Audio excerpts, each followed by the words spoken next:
শুন পালোহি, এইটোৱে মোমাইৰৰ ঘৰ। পালোহি হে ভগৱান, বাছৰ পৰা নামি কিমান দূৰ খোজকাঢ়ি আহিছোঁ। বাছখনত উঠি আহি থাকোঁতেই ভাল লাগি আহিছিল। তাৰ পৰা নামিলোঁ আৰু তুমি মোক খোজ কঢ়াই কঢ়াই আনি আছা। ইমান ভাগৰ লাগি গৈছে, ভৰি দুখনো বিষাই গৈছে। একো নহয় দে, খোজ কঢ়াটো ভাল কথা। এইখিনি খোজ কাঢ়োঁতেই আগতে দেখোন আমি কিমান দূৰ দূৰ খোজকাঢ়ি ঘূৰি ফুৰোঁ। তেতিয়া একো গাড়ী মটৰে নাছিল দেখোন। আৰু টমটম এখনক মই দেখোন সুধিছোঁৱেই, সি যদি এজন মানুহৰ 10 টকাকৈ ল'লে হয় তেতিয়াহ'লে 20 টকা এটা দি নিশ্চয় আহিলোঁ হয় টমটমতে। কিন্তু এতিয়া এজন মানুহৰ 20 টকা, দুজন মানুহৰ দেখোন 40 টকা ল'ব। সেইকাৰণেহে আজিকালি ইমান গাড়ীবোৰৰ দাম বাঢ়িছে। মা, এতিয়া কি ভিতৰলৈ নোযোৱা নেকি? যোৱা ৰাতি তুমি টোপনিয়ে যোৱা নাই। মামাহঁতৰ ঘৰলৈ আহিম বুলি গোটেই ৰাতিটো উজাগৰে আছা। এতিয়া সোনকালে ভিতৰলৈ গৈ অকণমান তুমি আৰাম কৰি লোৱাগৈ, নহ'লে তোমাৰ আকৌ প্ৰেছাৰ উঠিব। কিমান দিন হ'ল আকৌ ইয়ালৈ নহা? মা দেউতা ঢুকোৱাৰ পাছত এতিয়া বছৰকে চুবহি হ'ল ইয়ালৈ নহা। সিমান দিনৰ মূৰত আহিছোঁ, মনটোতো ভাল লাগিয়ে থাকিব ন। ভিতৰলৈ যাওঁ মামীয়েৰে চাগে ঘৰতে আছে। মোমায়েৰে আকৌ অফিচলৈ যায় নহয়, এইখিনি সময়ত তাক লগেই নাপাওঁ। মা, মামাই বহুত ডাঙৰ চাকৰি কৰে নেকি? ঘৰটো চোৱাচোন, ইমান ধুনীয়া লাগিছে। আমাৰ মামাহঁত বহুত ধনী মানুহ ন মা? ধনী আকৌ, মোমায়েৰে বহুত ডাঙৰ চাকৰি কৰে আৰু বহুত টকা দৰমহা পায়। মা, তেনেহ'লে তুমি এটা কাম কৰিবাচোন, মামাক ক'বাচোন মোক চাইকেল এখন দিয়াৰ কথা। মই আকৌ কেলে ক'ব লাগে? তই দেখোন ক'ব পাৰ।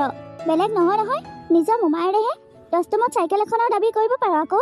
ঠিক আছে মা, মই যাবৰ সময়ত মামাক কিন্তু চাইকেল এখন খুজিম। হ'ব দে, খুজিবি। মোমায়েকহঁতৰ ভাগিনীয়েকহঁতৰ প্ৰতি এনেও অলপ বেছিকৈ মৰম। তই খুজিলেনো কেলেই নিদিব? নিশ্চয় দিব। ব'ল ভিতৰলৈ যাওঁ। মা ব'লা। নব, নব। মা, আমাৰ ঘৰত দেখোন ভিতৰত ফেন চলাই থাকিলে বাহিৰত মানুহে মাতি থাকিলেও শুনা নাপাওঁ। যিহে ঘৰণি ধৰি ঘৰটো লৰি থাকিব, বাহিৰত কোনোবাই চিঞৰি মৰি থাকিলেও শুনা নাপাওঁ। ইয়াতো তেনেকুৱাই হৈছে চাগে। মামীয়ে ভিতৰত ফেন চলাই শুই আছে আৰু আমি বাহিৰত মাতি থাকিলে ক'ত শুনা পাব। ব'লা আমি ভিতৰলৈ সোমাই যাওঁ। বুৰ্বকটো একো বুজি নাপাওঁ। ইয়াৰ মানুহে আমাৰ গাঁৱৰ দৰে ফেন চলাই নাথাকে নহয়। ইয়াত প্ৰত্যেক ঘৰ মানুহে AC লগাই লয়। ধনী মানুহবোৰৰ জীৱনটো বহুত সুখী জান। সিহঁতে গৰম ঠাণ্ডা একো অনুভৱ কৰিব নালাগে। সিহঁতে সদায় AC তলত থাকে। আচলতে ধনী মানুহবোৰ বহুত সুখী। আমিহে পিছনি মাৰোঁতেই দিন যায়। হ'ব দিয়া মা, মই যেতিয়া ধনী হ'ম তেতিয়া তোমাকো AC লগোৱা ঘৰ এটা বনাই দিম। আমিতো AC লগোৱা ঘৰত নাথাকিলেও হ'ব। আমাৰ আধা জীৱন গ'লেই আৰু। তই নিজৰ জীৱনটো ভালদৰে গঢ়ি ল'লেই হ'ল আৰু। নব শুই আছে নেকি? আহচোন ভিতৰলৈ গৈ মাত দিওঁগৈ। ব'লা মা। নব, নব, নব। মামী ক'ত আছা? আমি আহি গ'লোঁ। মাতটোত দেখোন পাহাৰী আৰু পাহাৰীৰ পুতেকো যেন পাইছোঁ। ইহঁত আকৌ কেলে আহিছে ইয়ালৈ? কাম বন নাই আৰু এইবোৰ কেলে আউল কৰিবলৈ আহি থাকে জানো? নব, কিবা কামত লাগি আছা নে টোপনি গ'লা? ওলাই নোযোৱালৈকে শান্তি নিদিব এতিয়া যেন পাওঁ। যেনেকৈহে চিঞৰ লগাইছে। যাওঁ ৰ, কেলে আহিছে, কি কৰিবলৈ আহিছে সুধোগৈ। পাহাৰী দেখোন। নব, আমিয়ে আহিছোঁ। ইমান সময়ৰ পৰা তোমাক মাতি আছোঁ। কিনো কৰি আছিলা? আছোঁ কিবা কিবি কামত লাগি। ৰুমৰ ভিতৰতে কিবা এটা কামত লাগি আছিলোঁ। আমি আকৌ তহঁতৰ দৰে ইমান সময় নাপাওঁ নহয়, যেতিয়াই তেতিয়াই জলৈ তলৈ গুচি যাবলৈ। বাৰু বহচোন, ইয়াতেই বহ। আৰু এনেকৈ হঠাৎ ওলালিহি যে, একো খবৰ খাতি নিদিয়াকৈ। কিবা কাম নে এনেই আহিছ? শুন, ইয়াতে বহোঁ। নব, আপুনি ভালে আছেনে? আৰু দাদা খবৰ কেনেকুৱা? তাৰ গাটো ভালনে? ভাল, ককাইৰৰ ভালেই আৰু মোৰো ভালেই। কিন্তু এতিয়া ভালে নাথাকিম যেন পাইছোঁ। নব, কিয় তেনেকৈ কৈছে? কিবা বিপদ আপদৰ সংকেত পাইছে নেকি? নাই, এনেই কৈছোঁ দে। মনলৈ ঘপককৈ আহি গ'ল আৰু মুখেদি ওলাই গ'ল। হেৰি নহয়, তই এনেই আহিছনে নে কিবা কামত আহিছ? নব, মাকৰ ঘৰলৈ জানো কিবা কাম থাকিলেহে আহিব পাৰে, এনেই আহিব নোৱাৰে জানো? নব, মানে তোমালোকলৈ, এই ঘৰখনলৈ আৰু এই গাঁওখনলৈ বৰকৈ মনত পৰি আছিল। মা দেউতা নোহোৱা হ'ল বুলি আৰু মোৰ যে মাইকী ঘৰখনো নোহোৱা হৈ যাব তেনেকুৱা নহয় নহয়। আহযাহেহে মৰম বাঢ়ে নহয় জানো? মা ঢুকুৱা আজি এবছৰমানেই হ'ল আৰু ময়ো ইয়ালৈ নহা এবছৰমানেই হৈছে। এতিয়া ইয়াৰ স্কুলো বন্ধ পালোঁ এমাহৰ। সেইকাৰণে ভাবিলোঁ ইয়ালৈকে গুচি আহোঁ। পাহাৰী, তাৰমানে তাৰ স্কুল এমাহ বন্ধ দিলে বুলিয়েই তই কি ইয়াত এমাহ থাকিবি নেকি? নাথাকোঁ নব, মই মাত্ৰ ইয়াত 2 দিনহে থাকিম। এনেকৈ আকৌ বেছিকৈ ইয়াত থাকিলে তাৰ পঢ়া শুনা ক্ষতি হ'ব নহয়। 2 দিন পঢ়াত নবহিলেই তাৰ মনটো একেবাৰে পঢ়াৰ পৰা উঠিয়ে যায়। অভ্যাসটো নাইকিয়া হৈ গ'লে বেয়া কথা হ'ব নহয়। সেইকাৰণে লিখি 2 দিনহে থাকিম বুলি ভাবিছোঁ। সেইটো বাৰু তই ঠিক কথাই কৈছ। মা, পানী অকণ খাব লাগিছিল, বৰকৈ পিয়াহ লাগিছে। নব, হেৰি নহয়, পানী অকণমান নিদিয়ে নেকি খাবলৈ? বৰকৈ পিয়াহ লাগিছে। সোণৰো পিয়াহ লাগিছে। কথা পাতি থাকোঁতে চাহ পানী আনিবৰ কাৰণে পাহৰিয়ে গৈছিলোঁ। ৰ মই তহঁতৰ কাৰণে চাহ পানী যোগাৰ কৰোঁগৈ। অ' মা, মামী দেখোন মনটো কোচ খাই আছে, কিবা খং উঠি আছে নেকি? মই কেনেকৈ জানিম আকৌ, মই এইমাত্ৰ আহিছোঁহে দেখোন। ধনী মানুহ, ডাঙৰ ডাঙৰ চিন্তা থাকে বুজিছ, সেইবোৰত আমি মাথা মাৰি লাভ নাই। হয় দিয়া, তুমি ঠিকেই কৈছা। হেল্ল', অঁ মা, তুমি ফোন কৰি আছিলা নেকি? অঁ আকৌ, অথনিৰ পৰা ফোন কৰি আছিলোঁ। তই ক'ত কি কৰি আছিলি কৈ? মই ফোনটো ৰিচিভ কৰিবলৈকেও তোৰ সময় নাই। নহয় অ' মা, ঘৰলৈ আলহী আহিছে, এওঁ ভনীয়েক। কি কৰিবলৈকে আহিছে জানো? তাকো এতিয়া আহি পিছবেলা যোৱাকৈ নহয়, দুদিন থকাকৈ আহিছে। কাম বন নাই আৰু, দুনিয়াৰ আউলখন কৰি থাকিবলৈ আহে বুজিছানে? এতিয়া আকৌ ভাত চাহ সেইবোৰ আউল মাৰি থাকিব লাগিব মই। হয় নেকি? মাক বাপেক দেখোন ঢুকালেই, এতিয়ানো সেইজনী কেলে আহিব লাগে ইয়ালৈ? আৰু আজিকালি কিমান অভাৱৰ দিন নাজানে নেকি? টাউনত এঘৰ মানুহ চলা কিমান কষ্টৰ, সিহঁতে সেইটো কথা বুজি নাপায়। সিহঁতে গাঁৱত কচু ঢেঁকীয়া গোটাইও এসাঁজ খাব পাৰে, টাউনত নোৱাৰি নহয়। ইমান অভাৱৰ দিনত মানুহে দুদিন তিনিদিন থকাকৈ কাৰো ঘৰলৈকে যাব নালাগে। এইখিনি মানসিক জ্ঞান মানুহৰ থাকিব লাগে আকৌ। তাৰ উপৰিও তই আকৌ ভাত ৰান্ধিব লাগিব, এদম সকলো বস্তু ৰান্ধিব লাগিব। এটা ভোজৰ নিচিনাই হ'ব দেচোন। নাই মা, সেইবোৰ বিবেচনা নাই। সেইবোৰ বিবেচনা থকা হ'লে কেতিয়াও নাহিল হয়। এওঁ আহকচোন, এওঁ কৈ দিম মই, এইবোৰ আৰু মই মাৰি থাকিব নোৱাৰোঁ। তেওঁৰ ভনীয়েকহঁত আহিব, মই ভাত ৰান্ধি খুৱাম, চাহ বনাই খুৱাম, ইপিনে আকৌ থাকিবলৈ ঠাই দিম, মোৰ বাথৰুম ইউজ কৰিবলৈ দিম। ইমান নোৱাৰোঁ দেই মই সেইবোৰ কৰিবলৈ। আৰু তাৰ বাহিৰেও কি জানানে মা, এইবোৰ মানুহৰ জাজ মই একেবাৰে সহ্য কৰিব নোৱাৰা হ'লোঁ দেখোন।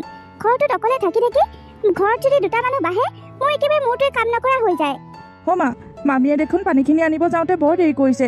মোৰ বৰ পিয়াহ লাগিছে জানানে, পানী অকণমান খাবলৈ পোৱা হয়। হয় দে, নবৈ কি কৰি আছে জানো?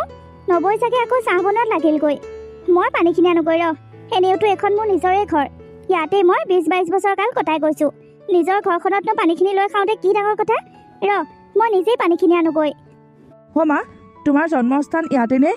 নহয়, মই ইয়াত জন্ম হোৱা নাই, মই গাঁৱতেই জন্ম হৈছিলোঁ। আৰু দাদাই যেতিয়া চাকৰি পালে তেতিয়াহে আমি ইয়ালৈ উঠি আহিছোঁ। আৰু মই সেইকাৰণে গাঁৱতে বিয়া হ'লোঁ। গাঁওখন মোৰ বৰ প্ৰিয়। চহৰত থাকিলেও গাঁওখনেই ভাল পাওঁ, সেইকাৰণে আকৌ উভতি গাঁৱলৈকে গুচি গ'লোঁ। তই মই পানী গিলাচ আনোগৈ। আৰু এইবোৰ যি টি বস্তু নালাগিবি দেই, মামীয়ে এইবোৰ ধুনীয়াকৈ সজাই থৈছে। এইবোৰ আকৌ লেতেৰা কৰিলে গালি দিব। মই একো নচোঁ, যোৱা, ইয়াতে বহি থাকিম। খালি মোক পানী গিলাচ আনি দিয়া তুমি। কি হ'ব আৰু মা, মোৰ মানে শান্তিয়ে নাই। তাইক বিয়া দি এখন ঘৰৰ পৰা উলিয়াই দিয়াৰ পাছতো তাই কেলেই আহি থাকে জানো? এতিয়া পুতেকৰ বোলে স্কুল বন্ধ, সেইকাৰণে আহিছে। এতিয়া তাই আহিল যেতিয়া আৰু কিমান খৰচ হ'ব ঘৰখনত। ককায়েকটো জানো সোধা, ককায়েকে তাইক কাপোৰ কানি এযোৰ কিনি নিদিয়াকৈ নপঠায়। সিপিনে আকৌ পুতেকক নিদিলে হ'ব জানো? ঘৰলৈ যোৱাৰ সময়ত আকৌ টকাই পইচা দি পঠাব। এইবোৰে মানে একো উন্নতি কৰি দিবলৈ নাহে, কেৱল ক্ষতি কৰি দিবলৈহে আহে। হ'ব দিয়া মা, এতিয়া ৰাখোঁ ফোনটো। তাইক মই চাহ পানী যোগান ধৰোঁগৈ। ভাত বা খাই আহিছেনে নাই? ককায়েকৰ ঘৰত খাম বুলি আকৌ নোখোৱাকৈ আহিছে নেকি? তাকো সোধোগৈ। ভাত পানী আকৌ মই বেছিকৈ নেৰান্ধো নহয়, ঠাণ্ডা ভাত খাই আমি বেয়া পাওঁ কাৰণে। এতিয়া আকৌ যদি ভাত খাই অহা নাই বুলি কয়, আকৌ বনাব লাগিব। মোৰহে কষ্ট এই গৰমখনত। এই দুদিন তুমি মোক আৰু ফোন কৰি নাথাকিবা, তাই যোৱাৰ পাছতহে মই তোমালৈ ফোন কৰিম। দিয়া হ'ব দিয়া, এতিয়া ৰাখোঁ। মই চাহ তাহ অকণ বনাই দিওঁগৈ সিহঁতক। শুন ব'ল আমি ঘৰলৈ যাওঁগৈ, ব'ল। হে, কিয় আকৌ ঘৰলৈ যোৱাজনী হ'লা? আহিছিলোঁহে দেখোন অলপ আগত। হে, মোৰ ডাঙৰ কাম এটা মনত পৰি গ'ল। নগ'লে নহ'ব, ব'ল যাওঁগৈ। হয় মা, তোমাৰ মনটো একেবাৰে মৰি আহিল যে, কি হ'ল মানে তোমাৰ? একো নাই হোৱা, ডাঙৰ চিন্তা এটা আহি গ'ল। গোটৰ কাম বহুত বাকী আছিল, ব'ল। মানুহবোৰে মোক গালি পাৰিব। আমি যাওঁগৈ ব'ল। সেইটো কাম নকৰিলে ডাঙৰ কথা হ'ব। আমি মামাহঁতৰ ঘৰত পাছতো আহিবলৈ পাৰিম। আনিবা তুমি মোক পাছত ইয়ালৈ। সিমান দিনৰ পৰা লাগি আজি এবছৰৰ মূৰত আহি মামাহঁতৰ ঘৰখন দেখিছোঁ। নোৱাৰিলে নাই, মই তোক কি কৈছোঁ শুনা নাই নেকি? ব'ল, বেগটো লওঁ আৰু ব'ল ঘৰলৈ যাওঁ আমি। ব'লা। ইমানখিনি বাট আহিলোঁ, তেতিয়া তোমাৰ মনত নপৰিল? মামাহঁতৰ ঘৰ আহি পাওঁতেহে তোমাৰ মনত পৰিল কামৰ কথা। কি যে হ'ব নহয়, নহা হয় ভাল আছিল। অঁ, চাহ খাবলৈ মাতিবলৈ আহিছিলোঁ, ইহঁত ক'লৈ গ'ল আকৌ? গ'লগৈ নেকি? গ'লগৈ যদি ভালেই হ'ল দে, যাওক এইবোৰ আপদ। অঁ, ভণ্টি, তই কিমান সময়ত পালিহি? অঁ দাদা, তোক দেখিলোঁ ভালেই হ'ল দে। তই ভালে আছনে? তোৰ গাটো ভালনে? মোৰ ভালেই। বাকী তহঁতৰ কচোন, কিমান সময়ত আহিলিনো তই? তই যাব ওলালিয়ে যে, মই আহি পাইছোঁহে। ব'ল ভিতৰলৈ ব'ল, আজি যাব নোৱাৰ তই। নাই, যাওঁগৈ। মোৰ বহুত ডাঙৰ কাম এটা মনত পৰি গ'ল। সিমান ডাঙৰ কামটো পাহৰি মই কেনেকৈ যে আহিছিলোঁ জানো? এতিয়া ইয়াত থাকিলে নহ'ব, মই গোটৰ মানুহৰ বহুত কথা শুনিব লাগিব। মই যাওঁগৈ দে, তই যা ভিতৰলৈ। কেতিয়াবা পাৰিলে আমাৰ ফালে যাবিচোন, তই একেবাৰে মোক পাহৰিয়ে গ'লি। ধেত, কি কথা ক? মই কিবা তোক পাহৰিব পাৰোঁ নেকি? এই অফিচৰ লেঠাৰ কাৰণেহে যাবলৈ নোৱাৰোঁ কলৈকো। গোটৰ কথা মাৰ গুলি, তই বল ভিতৰলৈ বল। কিবা খালি নে নাই? খালো চাহ পিঠা সকলো খালো। এতিয়া যাওঁগৈ। নাই মামা, আমি একো খোৱা নাই। অলপ আগত আহি পাইছিলোঁহে। পানী খাওঁ কওঁতে মামীয়ে পানী আনি নিদিলে। মায়ে পানীখিনি আনিব যাওঁতে কি হ'ল জানো, এতিয়া যাওঁগৈ বুলি ঘপককৈ মোক উঠাই লৈ গুচি আহিল। ভণ্টি, তই কেলে মিছা কথা কৈছ হা? তই একো নোখোৱাকৈ যাব ওলাইছ মোৰ ঘৰৰ পৰা? খোৱা বোৱানো কি আৰু, তোক দেখিলোঁ নহয়, সেইটোৱে মোৰ কাৰণে বহুত। এইখন পৃথিৱীত সকলোৱে খাই বৈ জীয়াই থাকে, কোনো নোখোৱাকৈ নাথাকে। কিন্তু মানুহৰ মৰম চেনেহবোৰহে আচল। ভাবিছিলোঁ মা দেউতা নাই যদিও মোৰ মাৰ ঘৰখন আছে, কিন্তু আজি গম পালোঁ মা দেউতা নাই মানে মাকৰ ঘৰখনো নাই। মা দেউতাও ঢুকাল, মোকো বিয়া দিলে। এতিয়ানো মোৰ লগত কি কথা আৰু তহঁতৰ? তই এনেকৈ কৈছ যে কথাবোৰ মই বুজি পাইছোঁ দে, তই কি ক'ব বিচাৰিছ। নিশ্চয় তই মনত কিবা এটা দুখ পালি ন? কি কৰিবি, উপায় নাই। মই তোক পইচা কেইটামান দিওঁ, তই হোটেলতে কিবা এটা খাই ল'বি আৰু তাক কিবা এটা কিনি দিবি। মামা, মোক বেলেগ একো নালাগে, চাইকেল এখন লাগিব। কোন? তই মনে মনে থাক। দেউতাই দিবলৈ পাৰিলে পাৰিব, নোৱাৰিলে নাই। কিহৰ চাইকেল লাগে বুলি খুজিবলৈ আহিছ? তই পাহৰি নাযাবি, এইখন ঘৰ আমি এতিয়া আলহীহে। ভণ্টি, তই কথাবোৰ কেলে তেনেকৈ কৈছ? তোৰ আচলতে কি হৈছে হা? নাই, একো হোৱা নাই। মই গৈ থাকোঁ দে, তোৰ পৰা মোক একো নালাগে। তোৰ পইচাকেইটা তই ৰাখ, মোক দিলে আকৌ তোৰ কমি যাব নহয়। মই ইয়ালৈ তহঁতৰ পইচা বিচাৰি অহা নাই, তহঁতৰ মৰম চেনেহতহে আহিছিলোঁ। তহঁতলৈ বৰকৈ মনত পৰি আছিল, সেইকাৰণে ৰ'বলৈ নোৱাৰি গুচি আহিছিলোঁ। কিন্তু এতিয়াৰ পৰা আৰু ইয়ালৈ মই কেতিয়াও নাহোঁ। তই যদি কেতিয়াবা ভাব ভনীয়ে এজনী আছে, তেতিয়াহ'লে বিচাৰি যাবি, আৰু যদি নাযাওঁ তেনেহ'লে নালাগে। তোৰ জীৱনত তই সুখত থাক, মই সেইটোৱে বিচাৰোঁ। শুন, গাড়ী নাপালে ডাঙৰ কথা হ'ব। ঘৰ গৈ পাওঁতে ৰাতিয়ে হ'বগৈ চাগে। জল্দি ব'লা মা। মোৰ এনেকুৱা লাগিছে তাই মোৰ ঘৰলৈ আহি আজি বহুত দুখ পাই গৈছে। তাই বহুত দুখত ওলাই গৈছে এইখন ঘৰৰ পৰা। এওঁ নিশ্চয় তাইক কিবা এটা কৰিছে, নহ'লে তাই ইমান দুখত এইখন ঘৰৰ পৰা কেতিয়াও ওলাই নাযায়।